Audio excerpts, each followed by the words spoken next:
আনলৈ বুলি হুলপুতি নিজে মৰেল ফুটিৰ দৰেই ডকা হল নেকি মুখ্যমন্ত্ৰী ডক্টৰ হিমন্ত বিশ্ব শৰ্মাৰ। অখিল গগৈয়ে কয় বেহাৰবাৰী আউটপোষ্ট প্ৰত্যুত্তৰে কি ক'লে আপুনি? খুচৰি কাহিনী। মই ক'লোঁ ছুপাৰ ফ্লপ আৰু বিভিন্ন মাধ্যমৰ মাজত আলোচনা ভেলকিবাজি। এয়া হ'ল আমাৰ ছাকচেছ। মুখ্যমন্ত্ৰীৰ ফ্লপ চিনেমাৰ ক্লাইমেক্স দেখুৱালে গৌৰৱ গগৈ। কংগ্ৰেছে দিনত একদম ছেকুলাৰ টুপিও পিন্ধিব। আজি মোৰ টুপি লৈ বহুত ফটোবোৰ ওলাইছে, মই দেখিছোঁ সামাজিক মাধ্যমত অলপ হিমন্ত বিশ্ব শৰ্মা ডাঙৰীয়াও টুপি পিন্ধা ফটোবোৰ প্ৰচাৰ কৰকচোন। তো কোনদিনা তেওঁ হিন্দু, কোনদিনা তেওঁ মুছলিম, আকৌ হিন্দু হয় আকৌ গৰু চিণ্ডিকেটৰ পৰা পইচাও লয়। কি হিন্দু হ'ল? যদি বাস্তৱ হিন্দু নেতা আজি ৰাতিৰ ভিতৰত গৰু চিণ্ডিকেট বন্ধ কৰক, মই চেলেঞ্জ কৰিছোঁ।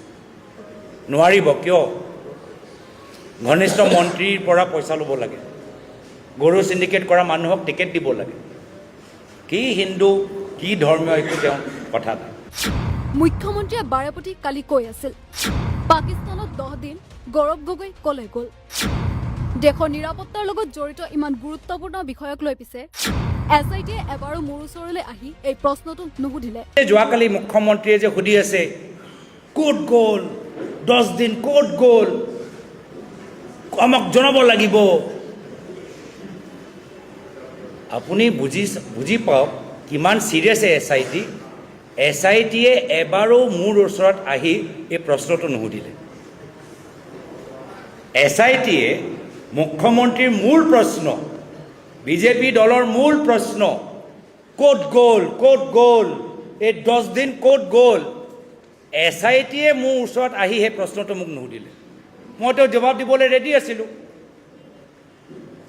এই প্ৰশ্নটো SIT মোৰ ওচৰত আহি নুসুধিলে কিয়? মই মোৰ পৰিয়ালৰ সৈতে আইনী প্ৰক্ৰিয়াৰ মাজেৰে পাকিস্তান গলো। আমিও মুখ্যমন্ত্ৰীক প্ৰশ্ন কৰিব বিচাৰিছো যে জুবিন্দৰ মৃত্যুৰ পাছত ছিংগাপুৰত কোন কোন আছিলে? তো মই নিজৰ পৰিবাৰৰ লগত গ'লোঁ, আইনী প্ৰক্ৰিয়াৰ জৰিয়তে গ'লোঁ।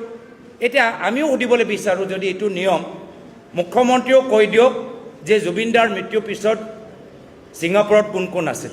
কালি মুখ্যমন্ত্ৰী ডক্টৰ হিমন্ত বিশ্ব শৰ্মাই APCCৰ সভাপতি তথা কংগ্ৰেছ সাংসদ গৌৰৱ গগৈ আৰু তেওঁৰ পত্নী এলিজাবেথ কৰ্ণেবালৰ পাকিস্তান লিংকক লৈ কৰা গুৰুত্বৰ অভিযোগ আৰু তথ্যক লৈ আজি সাংসদ গৌৰৱ গগৈ ৰাজীৱ ভৱনত এখন সংবাদমেল সম্বোধন কৰে, য'ত তেওঁ মুখ্যমন্ত্ৰী ডক্টৰ হিমন্ত বিশ্ব শৰ্মাই তেওঁৰ বিৰুদ্ধে উত্থাপন কৰা প্ৰতিটো অভিযোগক নস্যাৎ কৰি কেইবাটাও বিস্ফোৰক মন্তব্য আগবঢ়ায়। গৌৰৱ গগৈয়ে কয় যে মুখ্যমন্ত্ৰী ডক্টৰ হিমন্ত বিশ্ব শৰ্মাই তেওঁৰ কথিত পাকিস্তান লিংকৰ অভিযোগক লৈ গঠন কৰা SITৰ প্ৰতিবেদন মুকলি কৰিব নিবিচাৰিছিল। মুখ্যমন্ত্ৰীৰ ওচৰত এই SITৰ প্ৰতিবেদন আজিৰ পৰা 6 মাহৰ আগতেই আহিছিল। নিশ্চয় মুখ্যমন্ত্ৰীয়ে এই প্ৰতিবেদন পুংখানুপুংখভাৱে পঢ়িছিল আৰু সেই সময়ত তেওঁ কৈছিল যে 2025 চনৰ 10 ছেপ্টেম্বৰত সেই তথ্যসমূহ সকলোৰে আগত ফাদিল কৰিব। কিন্তু মুখ্যমন্ত্ৰী হিমন্ত বিশ্ব শৰ্মা নিজৰ কথাৰ পৰা পিছুৱাই গ'ল, কিয়নো তেওঁ সেই SITৰ প্ৰতিবেদন অধ্যয়ন কৰোঁতে তেওঁ গৌৰৱ গগৈৰ বিৰুদ্ধে ট্ৰেইনী, ISR এজেণ্ট আদিৰ অভিযোগক প্ৰমাণ কৰিব পৰাকৈ এটাও প্ৰমাণ বিচাৰি নাপালে, যাৰ ফলত 6 মাহ অসমৰ ৰাইজৰ পৰা মুখ্যমন্ত্ৰীয়ে এই SITৰ প্ৰতিবেদন লুকুৱাই থলে। লগতে কংগ্ৰেছ সাংসদ গৌৰৱ গগৈয়ে কয় যে দেশৰ নিৰাপত্তাৰ সৈতে যদি এই বিষয়টো ইমানেই গুৰুত্বপূৰ্ণ, তেন্তে তেওঁ 6 মাহ সময় কিয় অপেক্ষা কৰিলে? মুখ্যমন্ত্ৰীয়ে এই SIT ৰিপৰ্ট মুকলি কৰাটো নিবিচাৰিছে। তেওঁৰ ওচৰত এই SIT ৰিপৰ্ট আজিৰ পৰা 6 মাহ আগতে জমা হ'ল। নিশ্চয় তেওঁ পৃষ্ঠাৰে পঢ়িছে, অধ্যয়ন কৰিলে, আৰু সেই সময় যিখিনি কথা ক'লে যে 10 ছেপ্টেম্বৰত মই সকলোকে মাতি আনি গোটেইখিনি কথা ফাদিল কৰিম, নিজৰ কথাৰ পৰা পিছুৱাই গ'ল। কিয়? কি তেওঁ নিজে অধ্যয়ন কৰিলে আৰু দেখিলে এই ট্ৰেইনিং, ISI, পাকিস্তানী এজেণ্ট, যিমানবোৰ যে অভিযোগ তেওঁ ইমান দিনৰ পৰা উত্থাপন কৰি আছে, এটাও প্ৰমাণ তেওঁ SIT ৰিপৰ্টৰ ভিতৰত নিজে দেখা নাপালে, যাৰ ফলত প্ৰায় 6 মাহ অসমৰ ৰাইজৰ পৰা এই SIT ৰিপৰ্ট তেওঁ লুকাই ৰাখিলে। 6 মাহ। যদি কথাটো ইমানেই গুৰুত্বপূৰ্ণ, যদি কথাটো ৰাষ্ট্ৰীয় সুৰক্ষালৈ সম্পৰ্ক আছে তেতিয়াহ'লে 6 মাহ কিয় ৰখিব লাগে?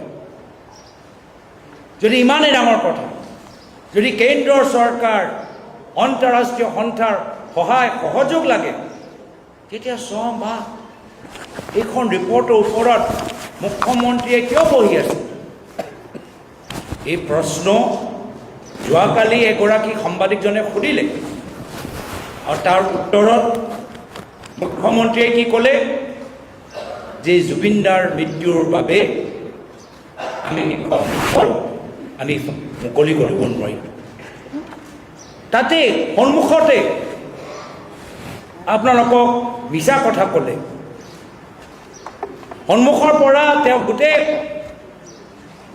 মিছলীয়া কথাবোৰ ধৰা পৰা আমি সকলোৱে দেখিম। কিয়?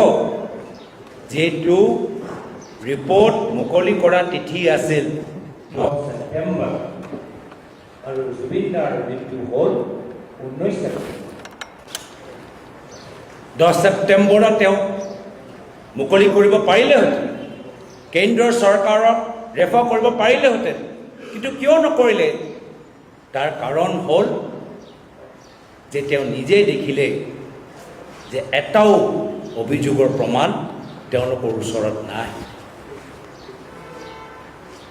আৰু প্ৰদ্যুৎ বৰদলৈ ডাঙৰীয়া কোৱাৰ দৰে তেওঁ ভাবিছিল যে মই একদম নিৰ্বাচনৰ শেষৰ ফালে এৰিম, নিৰ্বাচনৰ শেষৰ ফালে এৰিম আৰু এয়া বিষয় লৈ আমি অসমৰ জনসাধাৰণক লৈ যাম। কিন্তু বাধ্য হ'ল, যি তিথি নিজৰ মনত ভাবি থৈছিল তাতকৈ আগত এই প্ৰেছ কনফাৰেন্স কৰিবলৈ বাধ্য হ'ল। কিয়? লাহে লাহে কংগ্ৰেছ দলে প্ৰমাণ সহকাৰে ৰাইজৰ মাজত এই কথাটো লৈ গ'ল যে মুখ্যমন্ত্ৰী আৰু পৰিয়ালৰ সদস্যসকলৰ দখলত প্ৰায় অসমৰ 12,000 বিঘা মাটি আছে। মুখ্যমন্ত্ৰীয়ে সুধিছে, মই 10 দিন পাকিস্তানত কি কৰিলোঁ? মই পত্নীৰ লগত আইনী প্ৰক্ৰিয়াৰে পাকিস্তানলৈ গৈছিলোঁ। দেশৰ নিৰাপত্তাৰ লগত জড়িত ইমান গুৰুত্বপূৰ্ণ বিষয়ক লৈ পিছে কিয় এই প্ৰশ্নটো সুধিবলৈ SITয়ে মোক নামাতিলে? মুখ্যমন্ত্ৰীয়েও কওক, জুবিনদাৰ মৃত্যুৰ সময়ত ছিংগাপুৰত কোন কোন আছিল? সংসদত দেশৰ নিৰাপত্তা সম্পৰ্কীয় প্ৰশ্ন উত্তৰ বিচৰা বুলি মুখ্যমন্ত্ৰীয়ে কৈছে। NCPৰ এগৰাকী সাংসদেও এনে প্ৰশ্ন সুধিছিল। তেওঁ বৰ্তমান বিজেপিত আছে। আমাৰ প্ৰশ্নই দেশৰ সুৰক্ষাৰ প্ৰতি যদি ভাবুকি আনিছে তেন্তে সংসদৰ অধিৱেশনৰ কেইদিনমানৰ আগতে প্ৰেৰণ কৰা প্ৰশ্ন লোকসভাৰ সচিবালয়ে বাতিল কৰিব পাৰিলেহেঁতেন। বাতিলটো কৰা নাই। মুখ্যমন্ত্ৰীয়ে নজনাকৈ কিছুমান কথা কৈ আছে। যোৱাকালি মুখ্যমন্ত্ৰীয়ে যে সুধি আছে ক'ত গ'ল, 10 দিন ক'ত গ'ল, আমাক জনাব লাগিব। আপুনি বুজি পাওক কিমান চিৰিয়াছ SIT। SITয়ে এবাৰো মোৰ ওচৰত আহি এই প্ৰশ্নটো নুসুধিলে।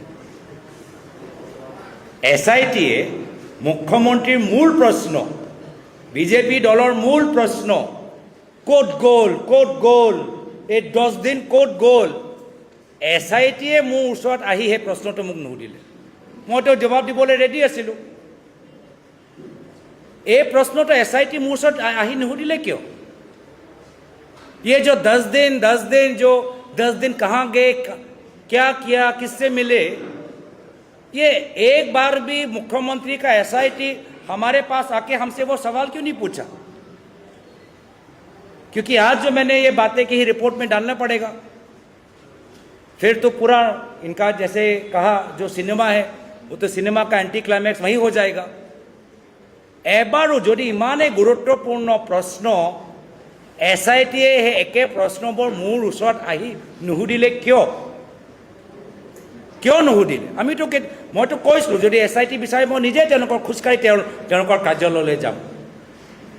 SIT एक बार भी हमारे पास नहीं आया, जबकि हम कितने बार बोला कि हम SIT को कोई बाधा नहीं देंगे, कोई कानूनी बाधा नहीं देंगे, कोई कोर्ट में नहीं जाएंगे, संपूर्ण हम सहायता SIT को करेंगे। एक बार भी SIT हमसे आके हमको ये नहीं पूछा कि 10 दिन आप वहाँ पे क्या करें।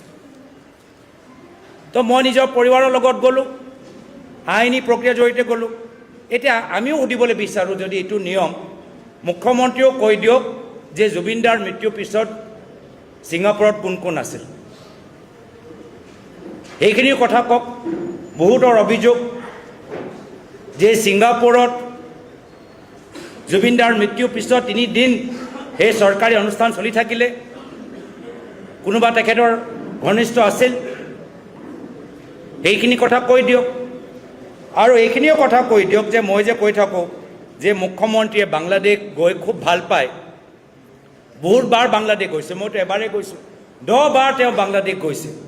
মোৰ ওচৰত এটা ফটো পৰিছে, मेरे पास एक फोटो आया है, आप मीडिया के दोस्तों कृपया जूम कर लेना। कृपया मुख्यमंत्री बताएं कि ये फोटो कब लिया और इस फोटो के पीछे क्या बातचीत हुई। और ये फोटो है, ये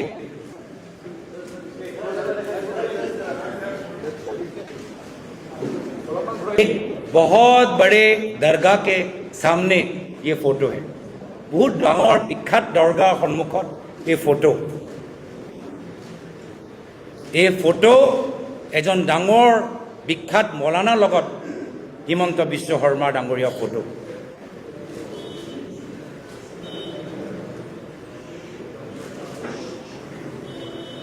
এই ফটো কথাও তেখেতক সুধিব, মই আশা কৰোঁ যে আপোনালোকে ভালদৰে কেপচাৰ কৰিলে।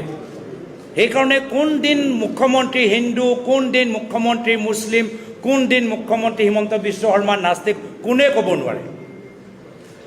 যেতিয়া কংগ্ৰেছত আছিলে তেতিয়া মুছলিমৰ তেজ তেওঁ গুজৰাটৰ পাইপত দেখা পাইছিল, আৰু এতিয়া যেতিয়া বিজেপিত সোমালে এতিয়া তেওঁ এনেকুৱা ভিডিঅ' বনাইছে যে মুছলিম ওপৰত জেন'চাইড হওক, তেনেকুৱা এটা সাম্প্ৰদায়িক ভিডিঅ' তেওঁলোকে প্ৰচলিত কৰিছে। सवाल का जिक्र वो कर रहे हैं, वो सवाल दूसरे दलों के सांसदों ने भी उठाया है। एनसीपी पार्टी के एक सांसद ने भी वो सवाल उठाया है। सिर्फ अकेला कांग्रेस का सांसद नहीं, एक एनसीपी के सांसद ने भी यह सवाल उठाया है, और वो शायद वो एनसीपी का सांसद आज बीजेपी में शामिल हो गया है। तो ये जानना चाहिए। और कुछ मैं उनको जानकारी दे देता हूं कि अगर लोकसभा सेक्रेटेरिएट को ऐसा लगता है कि ये जो सवाल है नाजायज़ है, ये जो सवाल है इसकी खुलासा हम सदन के अंदर नहीं कर सकते, तो पूरे प्रश्नों को ही रद्द कर देते। लोकसभात এটা নিয়ম আছে कि যেতিয়া এজন সাংসদে প্ৰশ্ন এডভান্সত দিয়ে, অধিৱেশন আৰম্ভ হৈ যোৱাৰ আগতে যেতিয়া প্ৰশ্নবোৰ আমি এডভান্স নটিচ দিওঁ, লোকসভা সেক্ৰেটাৰীয়ে অফিচাৰবোৰ চাই কি এই প্ৰশ্নৰ উত্তৰ আমি দিব পাৰোঁ নে নোৱাৰোঁ। আৰু যদি কিবা কাৰণত এই প্ৰশ্নৰ উত্তৰ ৰাজ্যৰ দেশৰ সুৰক্ষাৰ ক্ষেত্ৰত আমাক হলটেকত পেলাব পাৰে, তেতিয়া লোকসভা সেক্ৰেটাৰীয়েটে নিজে ডিচাইড কৰে কি এইটো প্ৰশ্নৰ আমি কেঞ্চেল কৰিছোঁ, উইথড্ৰ কৰিছোঁ। কিয় আজি আপুনি বাতৰিত দেখা পোৱা নাই? প্ৰধানমন্ত্ৰীৰ কাৰ্যালয়ৰ পৰা কি নিৰ্দেশ গৈছে যে কোনো ধৰণৰ প্ৰশ্ন PM কেৰ ওপৰত সুধিব নোৱাৰে। কৈছে নে নাই কোৱা? কৈছে। আৰু সেইকাৰণে যদিহে আমি এই প্ৰশ্ন সুধিছোঁ, যদিহে চৰকাৰৰ পৰা সেই প্ৰশ্ন উত্তৰ আহিছে, তাৰ মানে কেন্দ্ৰৰ চৰকাৰ আৰু লোকসভা সেক্ৰেটাৰীয়েটে নিজে সিদ্ধান্ত লৈছে এই যে প্ৰশ্ন শুদ্ধ প্ৰশ্ন, ইয়াৰ উত্তৰ দিব লাগে। যদি ইমানে এই প্ৰশ্ন দেশৰ সুৰক্ষা লৈ সম্পৰ্ক আছে, তেতিয়াতো কেন্দ্ৰ চৰকাৰে ইয়াৰ উত্তৰ কিয় দিলে? তো সেইকাৰণে মুখ্যমন্ত্ৰীয়ে ভাবে যে অসমৰ ৰাইজে একো নাজানে। मुख्यमंत्री समझते हैं कि असम के लोगों को सदन की प्रक्रिया, सदन के नियमों के बारे में कुछ नहीं पता, कि असम के सांसद देश के बारे में सवाल ना उठाए, ये उनकी व्यक्तिगत मानसिक सोच है। लेकिन आज हमारे असम के लोग, असम की बात हो या अंतर्राष्ट्रीय बात हो, सब पर अपनी विचार सदन में अंदर रखने का पूरा अधिकार उनका है, और उनके अधिकार का मैं समर्थन करता हूँ। তদুপৰি সাংসদ গৌৰৱ গগৈ কয় যে মই ৰাজনীতি কোনো ধৰণৰ কোম্পানী বা ৰিজৰ্ট খুলিবলৈ কৰা নাই। মোৰ ৰাজনীতি পৃথক। মোৰ পৰিয়ালে নিজৰ দেশ এৰি ভাৰতত থাকি নিজৰ ল'ৰা ছোৱালী পোহপাল দি আছে। তেওঁৰ স্বাধীনতা আছে। মই সৰুতে মোৰ দেউতাক বেছি দেখাই নাছিলোঁ। মোক মোৰ মায়ে পোহপাল দিছিল। মোৰ দেউতা ৰাইজৰ সেৱাত আছিল। এতিয়া মই দেউতাৰ পথ অনুসৰণ কৰি ৰাইজৰ সেৱাত মনোনিৱেশ কৰিছোঁ। আমাৰ ৰাজনীতি হিমন্ত বিশ্ব শৰ্মা ডাঙৰীয়াৰ পৰা পৃথক। মই ৰাজনীতিত নিজৰ পৰিবাৰৰ নামত ৰিজৰ্ট চেনেল খুলিবলৈ মই সোমোৱা নাই। তেওঁ মোৰ পৰিবাৰে নিজৰ চাকৰি কৰি আছে, নিজৰ দেশখন এৰি আজি ভাৰতৰ ভিতৰত আজি আমাৰ ঘৰখন চলাই আছে আৰু তেওঁৰ স্বাধীনতা আছে আৰু তেওঁ মোৰ ল'ৰা ছোৱালীৰ মাতৃ আৰু তেখেতে মোৰ ল'ৰা ছোৱালীক ডাঙৰ কৰিছে। এজন ৰাজনীতিবিদ হিচাপে আমি সকলোৱে নিজৰ নিজৰ পৰিয়ালৰ পৰা আঁতৰত থাকোঁ। মই নিজে সৰুকালত মোৰ নিজৰ দেউতাক মই দেখাই নাই বেছিভাগ। মোৰ দেউতা অসমৰ ৰাইজৰ মাজত আছে, কেতিয়াবা প্ৰদেশ কংগ্ৰেছ সভাপতি হিচাপে, কেতিয়াবা এগৰাকী সাংসদ হিচাপে মোক ডাঙৰ কৰিলে মোৰ মায়ে। আৰু মাৰ বাবে আজি মই ইমান ডাঙৰ আজি মই হ'বলৈ আৰু আপোনালোকৰ সন্মুখত আহিছোঁ। একেৰাহে মোৰ পৰিবাৰে মোৰ ল'ৰা ছোৱালীক ডাঙৰ কৰিছে আৰু যি সময়ত মোৰ ল'ৰা ছোৱালী 18 বছৰ নাপায়, তেখেতৰ দায়িত্ব তেখেতৰ জীৱনৰ লৈ নিৰ্ণয় মই তেওঁলোকৰ মাতৃৰ ওপৰত এৰি দিছোঁ। আৰু যেতিয়া 18 বছৰ তেওঁলোকে অতিক্ৰম কৰিব, তেতিয়া তেওঁলোকে স্বাধীন মনেৰে তেওঁলোকে সিদ্ধান্ত ল'ব। যি এটা উদ্দেশ্য, এতিয়া মই জানো যে হিমন্ত বিশ্ব শৰ্মা ডাঙৰীয়া তেওঁ নিজৰ ভাগিনকি ভাৰতীয় নাগৰিকতা এৰিলে নেকি? মই জানো বিজেপি চৰকাৰৰ ভিতৰত উচ্চ স্তৰৰ মন্ত্ৰী, উচ্চ স্তৰৰ চৰকাৰী বিষয়া, মই নাম নলওঁ, তেওঁলোকৰ ল'ৰা ছোৱালীবোৰ নিজৰ ইণ্ডিয়ান পাছপৰ্ট ছাৰেণ্ডাৰ কৰিলে। ডাঙৰ ডাঙৰ পদত থকা বিজেপি মন্ত্ৰী, কিয়? ইণ্ডিয়ান পাছপৰ্ট লৈ তেওঁলোকে উচিয়াই থাকিব পাৰিলেহেঁতেন, কিন্তু এই ধৰণৰ কথা আমি যাবলৈ নিবিচাৰোঁ। কিন্তু মুখ্যমন্ত্ৰীয়ে এইখিনি কথা কৈছে, এয়া হ'ল তেওঁলোকৰ আদৰ। মই মোৰ প্ৰয়াত পিতৃ তৰুণ গগৈদেৱৰ আদৰ্শ লৈ মই ৰাজনীতিত ভৰি দিছোঁ। সম্পত্তিৰ বাবে নহয়, ধনৰ বাবে নহয়। হয়, ক্ষমতা আমাক লাগে, ৰাজনীতিত আমি ক্ষমতা বিচাৰিছোঁ, কিন্তু কাৰ কাৰণে? ব্যক্তিগত স্বাৰ্থৰ বাবে নহয়, অসমৰ সমাজৰ ভিতৰত এটা ভাল প্ৰভাৱ পেলাবলৈ আমাক ক্ষমতা লাগে। ক্ষমতা লাগে যে যি ৰাজনৈতিক পথৰে প্ৰয়াত তৰুণ গগৈদেৱ অসমৰ বিভিন্ন জনগোষ্ঠী জনজাতিক সন্মান প্ৰদান কৰিলে, কোচ ৰাজবংশী, আহোম, মৰাণ, মটক, মিচিং, চুতীয়া, বঙালী, ভোজপুৰী সকলোকে একে চকুৰে মৰম কৰিলে, সেই আদৰ্শ লৈ তেখেতৰ অনুপস্থিতিত আমি সেই বাতাবৰণ আমি সৃষ্টি কৰিবলৈ বিচাৰোঁ। মুখ্যমন্ত্ৰীয়ে মোৰ পত্নীয়ে কেন্দ্ৰীয় চোৰাংচোৱা সংস্থাৰ গোপন প্ৰতিবেদন পাকিস্তানক দিয়া বুলি কৈছে। এই প্ৰতিবেদনটো আচলতে হ'ল বিভিন্ন বাতৰি কাকতত প্ৰকাশিত জলবায়ু সম্পৰ্কীয় এটা লেখাহে। বাতৰিৰ এটা প্ৰতিবেদন, তাত ইণ্ডিয়ান এক্সপ্ৰেছৰ দৰে কাকতৰ বাতৰিও আছে।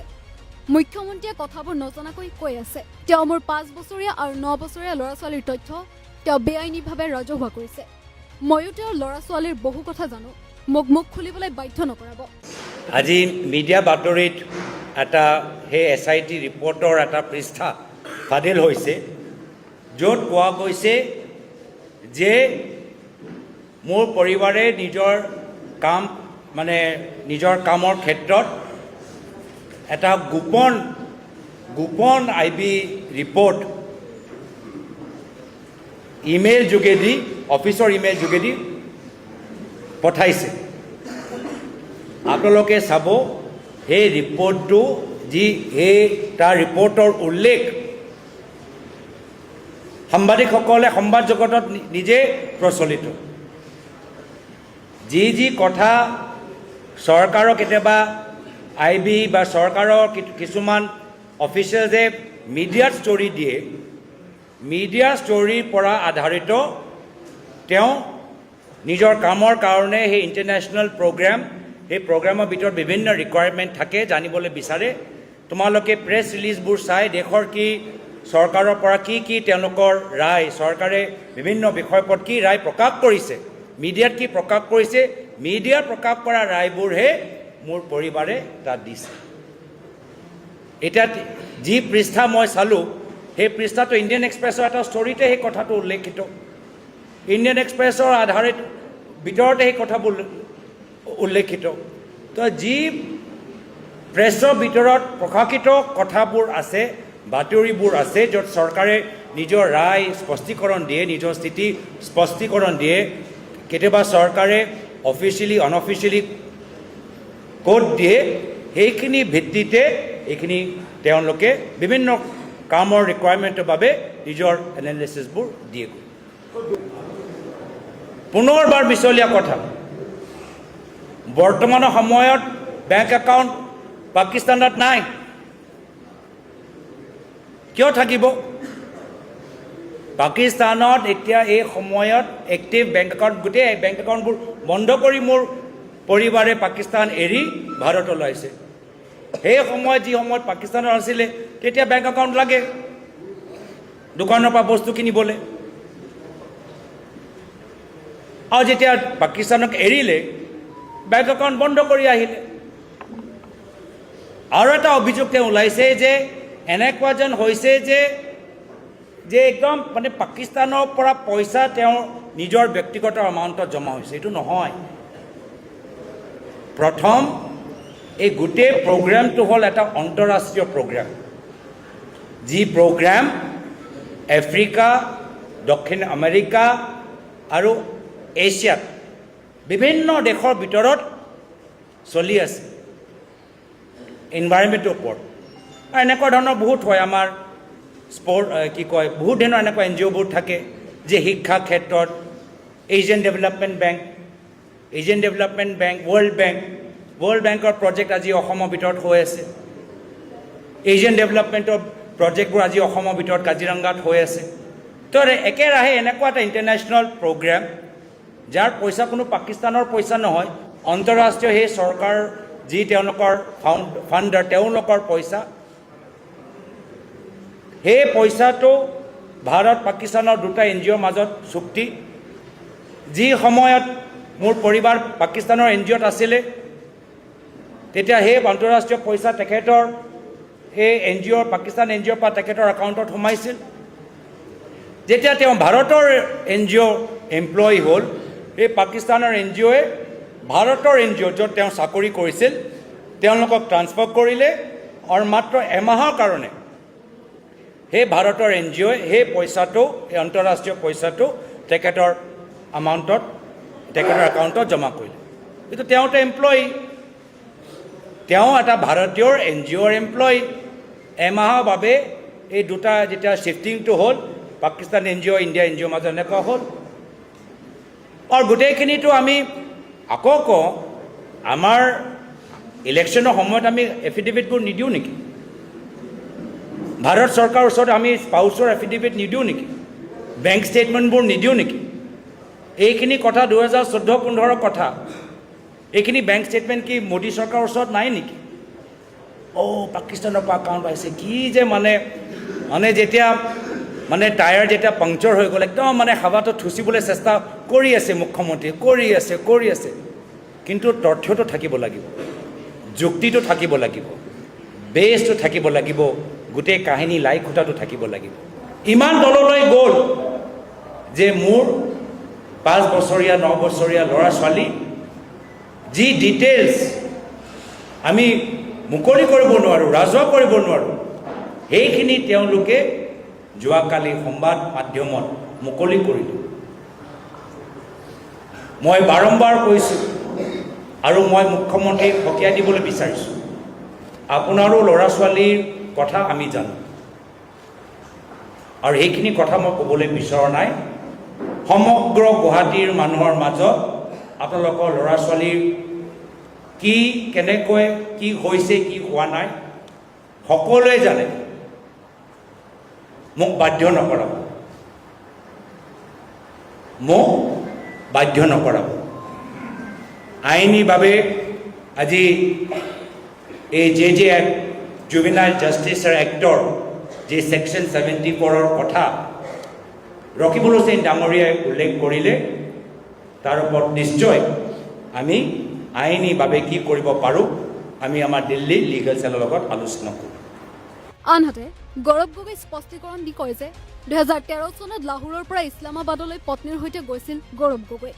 পাকিস্তানত কেনেকৈ বিদেশী নাগৰিক এগৰাকী এবছৰ ধৰি আছিল, ক'ত বজাৰ কৰিছিল, কোন পাৰ্কত এলিজাবেথ গৈছিল সেয়া চোৱাৰ উপৰিও লাহোৰৰ পৰা ইছলামাবাদলৈ গৈছিল গৌৰৱ গগৈ কিয়নো গৌৰৱৰ পত্নীয়ে কাম কৰা NGOৰ মুখ্য কাৰ্যালয় ইছলামাবাদত আছিল তদুপৰি তেওঁ সম্পূৰ্ণ আইনী প্ৰক্ৰিয়াৰ মাজেৰে তেওঁ পাকিস্তানলৈ গৈছিল আৰু কালিৰ মুখ্যমন্ত্ৰী ডক্টৰ হিমন্ত বিশ্ব শৰ্মাই দিয়া সংবাদমেলক লৈ তেওঁ কয় যে মুখ্যমন্ত্ৰীয়ে কোনো ইয়াত নতুন কথা কোৱা নাই তেওঁ হেবোৰ কথাকে কৈছে যিবোৰ গৌৰৱ গগৈ নিজেই সকলোকে ইমান সময়ৰ পৰা কৈ আহিছে मुख्यमंत्री ने ऐसा कोई बात नहीं कहा जिस बात को मैंने स्वयं नहीं कहा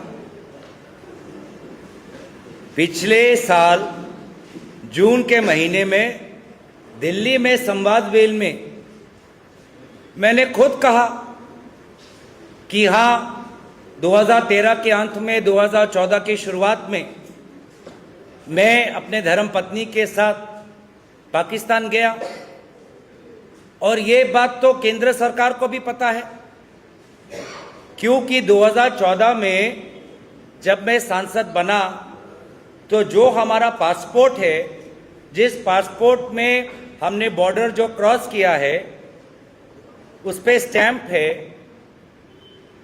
पाकिस्तान के होम डिपार्टमेंट का स्टैंप है वो पासपोर्ट हमने केंद्र सरकार मोदी सरकार को जमा कर दिया और मोदी सरकार से हमने नया डिप्लोमेटिक पासपोर्ट ले लिया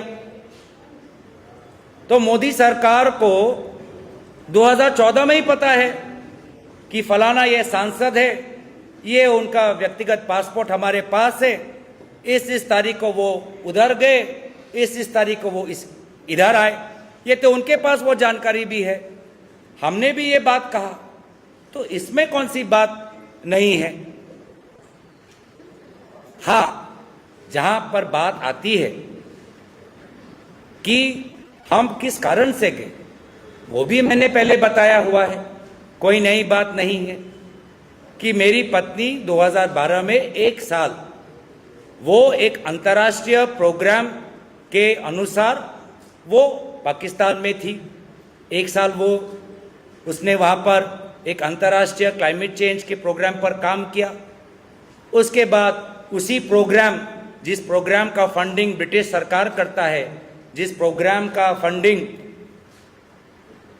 नेदरलैंड्स की सरकार करती है जो प्रोग्राम दुनिया के विभिन्न प्रांतों में चल रहा है साउथ अमेरिका में चल रहा है अफ्रीका में चल रहा है आसिया में चल रहा है उसी प्रोग्राम के तहत वो एक साल पाकिस्तान में थी उसके बाद वो भारत में आई और इस प्रोग्राम में काम कर रही थी तो उसको काम से जाना पड़ा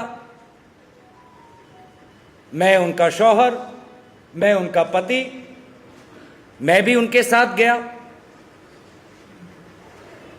वहाँ जाकर हमने उनका जीवन कैसे था जीवन कैसे कटाया कहाँ वो रहती थी कैसा उसका जीवन था कैसे एक व्यक्ति जो विदेश की है आसिया में आके पाकिस्तान जैसे देश में कैसे अकेले रही उससे सीखा वो किस बाज़ार में जाती थी किस पार्क में टहलती थी कहाँ वो खाना खाती थी कहाँ वो कपड़े खरीदती थी वो हमने देखा